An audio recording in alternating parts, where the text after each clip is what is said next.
When we hold on to grievance and pain from the past, we keep ourselves from being able to really move into our fullest expression of self.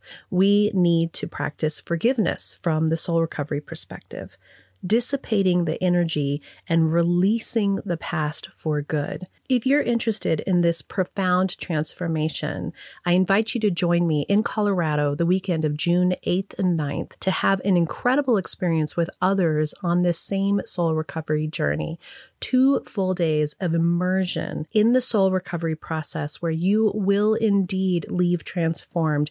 You will be able to truly let go of these old pains and step into a new way of being. Check out the show notes for a coupon code and how to register.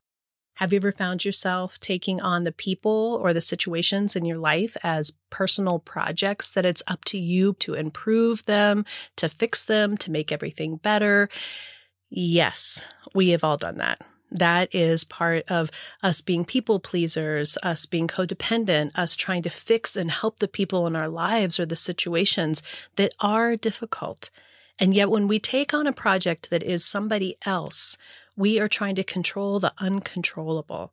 For this episode, I'm inspired by Karen Casey's book, Let Go Now, Embrace Detachment as a Path to Freedom. And her meditation on detachment is making no one a project.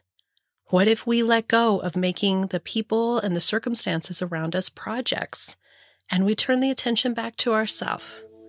Enjoy the episode. Welcome to the Recover Your Soul podcast, a spiritual path to a happy and healthy life.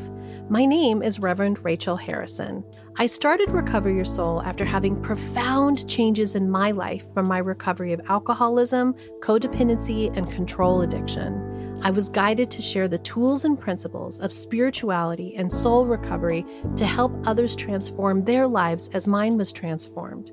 For us to overcome external circumstances, we need to turn the attention to ourselves, focusing on our inner change and healing. Positive results in our lives will follow. Welcome back to Recover Your Soul. I'm Rev Rachel, and I thank you so much for deciding to spend your time with me today. I know I say that every episode, but I really, really want you to know that I do not take it for granted that you are here choosing to work on your soul recovery with me and in this community right now. And if you're new to the podcast, maybe you've just listened to this one or maybe just a couple, I want you to really know how much this is a community. How much I feel so grateful that my experience of transformation has sparked transformation in others, and we're doing it all together. So your being here means something. It holds energy that we can all feel that we're in this space together, being seen and witnessed and loved and connected. So thank you so much for being here today. What I want to talk about for today's episode is a little bit of a piggyback on last week's episode, which was around feeling your feelings and allowing yourself to be in that ebb and flow of being in a really good space and then having your heart feel heavy and not just bypassing those difficult feelings, those emotions, but allowing them to wash through you, to experience them for what they have to teach you, and to really be present with yourself at any given moment, to really be present with yourself. Because if we just bypass the parts where we're feeling heavy, we might miss the healing that is available to us. We might miss something that our soul is trying to share with us.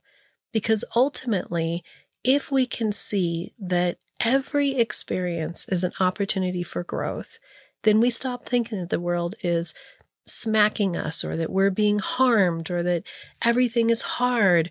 We are taking control and empowering ourselves in the only place that we have any control, which is in our own experience. How are we showing up in this? How am I going to feel? How am I going to relate to this? How am I going to heal myself? In the last couple weeks, I've been in a place of heaviness, and it's coming up. It's loosening, and it's loosening because I've been allowing myself to be in the sadness when there is sadness. And I've been asking myself some really, really deep questions. And what I think is interesting is when I'm in the flow of connection with Source, the answers always come, and they come in a lot of different ways. They come in a variety of manners. And sometimes it is maybe a conversation with a friend, or I pick up a book and it's exactly what I needed to hear, or I listen to a podcast that just feels like it's speaking directly to me. Maybe it's a song. Maybe it is a journaling prompt that helps me to really dig in deeper. When you allow yourself to be in the flow of that healing journey, it's amazing what comes. And this is no different, which is that recently I had one of the community members talk about how she was reading a book called Let Go Now, Embrace Detachment as a Path to Freedom by Karen Casey. So I ordered on Amazon along with Melody Beattie's daily reader, The Language of Letting Go. So I'll probably be accessing both of these books because they're so fabulous in terms of detaching and codependence and how we can continue to strengthen our soul recovery journey and find even more deep peace and healing in our lives. So I just started reading this book, and this particular one, which is the number 4, really hit me hard because I feel like it was part of what I was learning about myself. And it also relates completely to where I am in the spring. And so I thought that it was perfect to share with you. Okay, so I'm just going to go ahead and read this page. And the way that the Let Go Now book works, it's 200 meditations. And each day is its own meditation with its own topic. And then at the bottom, there is an affirmation for the day. So this one is Detachment is making no one a project. I'll just say that again because this has been one of my great lessons in life. Detachment is making no one a project. Karen says, "It's my guess that since you found this book of interest, you're able to relate to some of the struggles I've had over the years. One of these is dancing around, quote unquote, the life of someone else rather than leading my own life. I'm pleased to say that I've made a lot of progress in this area, but for many decades, I didn't know there was any other way to live." Boy, do I really relate to that. If someone else wasn't the center of my life, I wasn't sure who I was.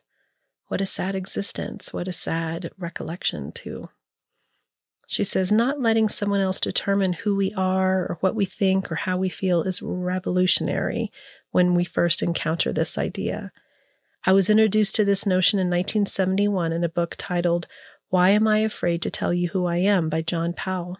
I immediately embraced the philosophy, even though I knew it was a truth I wasn't yet able to practice. Now, many years later, I realize that we are given the seed of an idea long before we're able to sprout real growth in our lives. The fortunate thing is that we are never the same after that idea presents itself. I loved this, and I'll go into it as I'm thinking, but wow, my heart is just filled with all of this truth in that paragraph. And then the affirmation is, I am my only project. Fully embracing this idea gives me so much freedom to do the things I was born to do. Others are in our lives for a reason, but they are not present as our works in progress. Part of what's been going on with me in the last maybe month since I got back from the trip is part of it is just you come back from a vacation, and I think there's a little bit of, as I said in the podcast, a little bit of vacation blues. And that in my life, what I realize is how much energy I've put into other people, and I'm still uncovering that. It's like layers that are continuing to be revealed to me in ways that I couldn't quite see. And these aren't things that I look at and I think, oh, what was wrong with me? What am I doing? That's judgment. And in soul recovery, what we're doing is we're letting the judgment go, and we're starting to just look at what is. We're starting to have clarity without a lot of the fog of projection, the fog of guilt, the fog of shame, the fog of, oh my gosh, just this part of us that is covered through all of the thoughts that everything gets pushed through. Because of course it does. That's what our brains do. This work that we're doing is slowly, slowly, slowly allowing us to uncover our eyes from the way that we have chosen to see it. And so when I start to look at these situations and I give myself compassion and I see them in new ways, there's this incredible healing that comes and this amazing amount of learning and stepping into myself. If you're ready for soul recovery, as a spiritual coach, I can support your healing to help make real changes that will bring you a life of peace, happiness, connection, and abundance.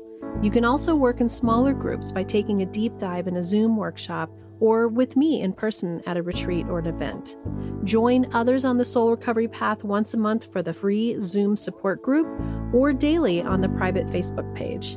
Visit the website recoveryoursoul.net to book coaching sessions with me or find all the information you need about soul recovery, dates that are coming up, and how to register for those groups and workshops. To support the podcast and the community, check the links in the show notes to make a small monthly donation or a one-time donation of your choice that will make a huge impact to support this community and the soul recovery mission. Together, we can do the work that will recover your soul. So, of course, when we're younger, we are conditioned and socialized to be certain ways. And I went into that in other podcasts, and I went into that last week. But what I think about in this situation is from a very early age, something in me learned how to dance around other people and their needs and to put myself as the behind that.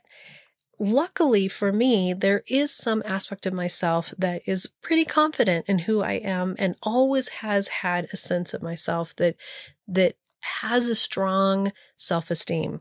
And I am incredibly grateful for that. But that self-esteem didn't relate as well to the place that said, I can ask for what I need, that it's okay to actually ask for what I need.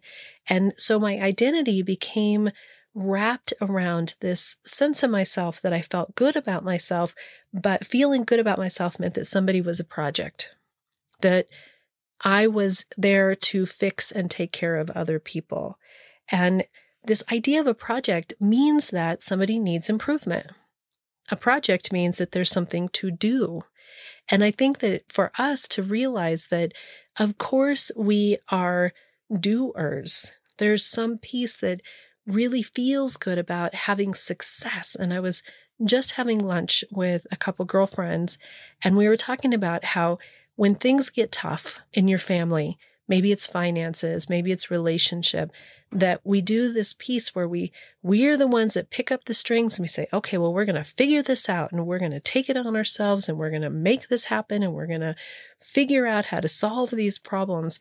And there's actually nothing necessarily wrong about being fabulous at action. But what we're talking about is this concept that this project is ours to have as a project.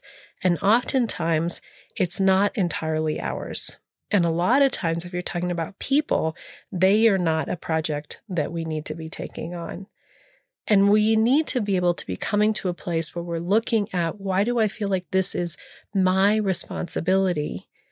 What part of me feels like I am the one that has to fix everything, do everything, have everybody else come first?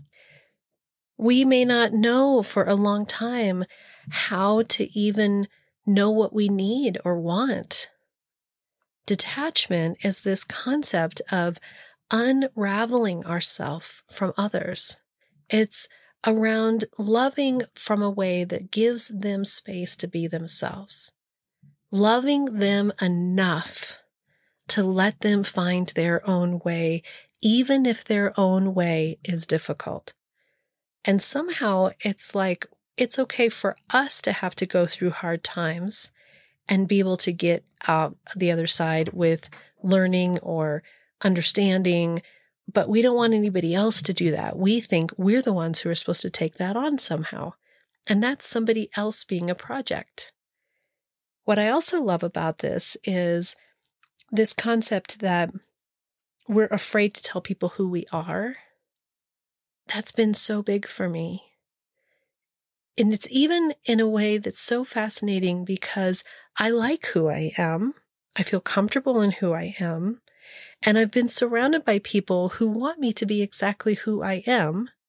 I've never been diminished for being who I am. And yet, even at 54 years old, even sitting here in front of this microphone, even with the work that I've been doing, I realize there's still some part of me that is afraid to really just stand in the truth of me, because I've put so much time and energy into being there to protect and serve and help and fix and do for others, that just standing in my own right as me feels strange. It feels selfish. It feels like I'm asking too much to be able to be in this space where I can just ask for what I need. The other thing that I think is interesting in this reading is just this morning was the monthly sacred circle that we have here in Colorado, and 20 amazing, mostly women, every once in a while a guy shows up. These amazing women come together and we talk about spirituality and we have topics. And today was around cultivating your own garden. And we actually had pots and we planted seeds and we did a ritual around tending your own garden. And so this is really foundational that she says we often are given a seed of an idea long before it's able to sprout real growth in our lives. And we were talking this morning about how when you plant from seed, it is a while until those sprouts come up. And then you have to tend to them attentively. You have to nurture them. You have to water it. You have to put the right amount of sun. You need to make sure it doesn't get too cold. You need to make sure it doesn't get too much sun. You really have to be kind to it for it to truly grow and blossom to its fullest. And so this idea that here we are in the spring, that what is the seed that has been planted in your life? What is the seed that in your life you realize that it was given to you maybe in the past? Maybe it's a seed that's been in one of these podcasts or another podcast that's just sparked some change in you, that's opened your eyes just enough to be able to begin to look at detaching with love, to be able to realize that you've been dancing around other people and their personalities and the need to have others be your project, and you've lost sight on who you are and how you can be in your life, that if you aren't having to take care of or fix or manage them, who are you and what do you want to be doing? What is your calling? What is your fullness? What is your greatness? And as I have been working on this in my life, it means that sometimes I have to step forward and I have to ask for help. I have to look at parts of myself that don't think that I'm deserving to receive, that is uncomfortable in receiving, because I never had the energy to receive. I was always the one who was providing the care, being the peacemaker, being the helper, putting all of my energy that I was so proud of who I was giving it. And this isn't about all of a sudden stopping that and standing on your own side of the street and saying, everybody take care of themselves and I'm not making anybody need dinner and you can fend for yourself. That's not what I'm saying. This is about us learning how to be comfortable in our own skin and to realize that there's no need to dance around anyone, and that our needs, our wholeness, our full expression is the number one thing that we need to feel comfortable within ourselves first, and then to step into the world and live from that fullness of who we are. making ourselves our own project. Healing myself has been the greatest gift that I could have ever given my family. Healing myself has been a way that I'm showing up in every situation in my life as the kindest, nicest, most open, connected, present person. And in the past, I was so obsessed with everybody else being the project that I wasn't even present for them in the moment. I couldn't hear a conversation and be with them in that moment without already thinking, how am I going to fix it? What am I going to do about it? How am I going to make that better? What is mine to do here? How can I make that better for you? How can I solve this? And now we're learning, oh, I don't need to have you be my project. I can detach with love and just allow you to be exactly who you are. I can allow that to be exactly who you are. And I can allow myself to be exactly who I am. And if I don't know who that is yet, that's my project. That's my project, is to begin to discover and be curious about who we are and uncovering these parts of ourselves that feel lost, that feel alone, that feel tired, that feel exhausted, that feel overwhelmed, and to tend to that part of us, to nurture that part of us, to come into that part of us. That is our project on ourselves. Soul recovery is about freedom. It's about letting go of control of everything around us, understanding that we are actually powerless over everything outside of us. And instead of feeling like that's something terrible, we realize it's a freedom. So I want to read this last affirmation for you as a close. I am my only project. Fully embracing this idea gives me so much freedom to do the many things I have been born to do. Others in our lives are here for a reason, but they are not present as our works in progress. What were you born to do? What fills you up? What gives you joy? How can you use this beautiful meditation on detachment to stand in the strength of who you are, unequivocally yourself, knowing the incredible gifts that have been given to you? And you've heard me say it before that if you have something that you are passionate about, something that sparks your interest, something that lights you up, that is a gift that's been given to you to explore, to learn more about. We tend to reject what I believe the universe has brought to us. And it comes from all of our old patterning. And part of this in our own project of ourself is to stand in this truth and know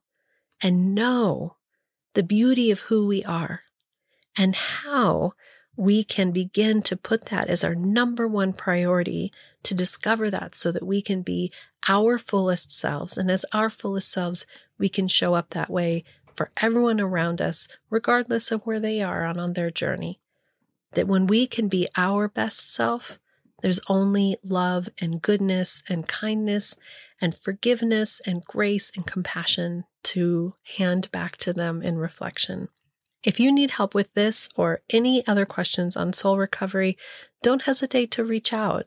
I'm here to help you on your soul recovery journey. I hope you'll go to the website and check out recoveryoursoul.net for more. Until next time, namaste.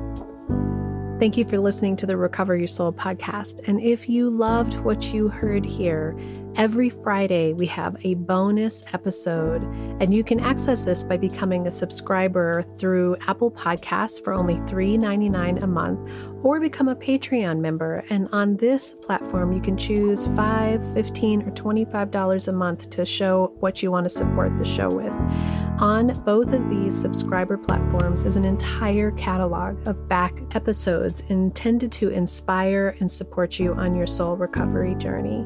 I really want to invite everybody to attend the free once a month, every first Monday of the month support group. This is on Zoom. Everyone is welcome to attend. And by giving a like or a review, and sharing this with your friends and family really helps us to share the soul recovery message with even more people. We are on social media. We are on all the platforms. I am on TikTok. You can listen to guided meditations by Rev Rachel Harrison on Insight Timer.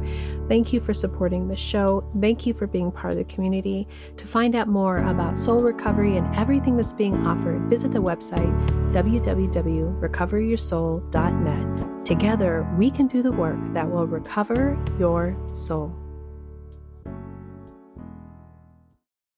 The Recover Your Soul podcast and its content is for educational purposes only and is not allied or representative of any organizations or religions. It's based on the opinions and experience of Rev Rachel Harrison. Recover Your Soul claims no responsibility to any persons or entity for any liability, loss, damage, or cause alleged to be caused directly or indirectly as a result of its use. Applications or interpretations of the information represented herein. Take what you need and leave the rest.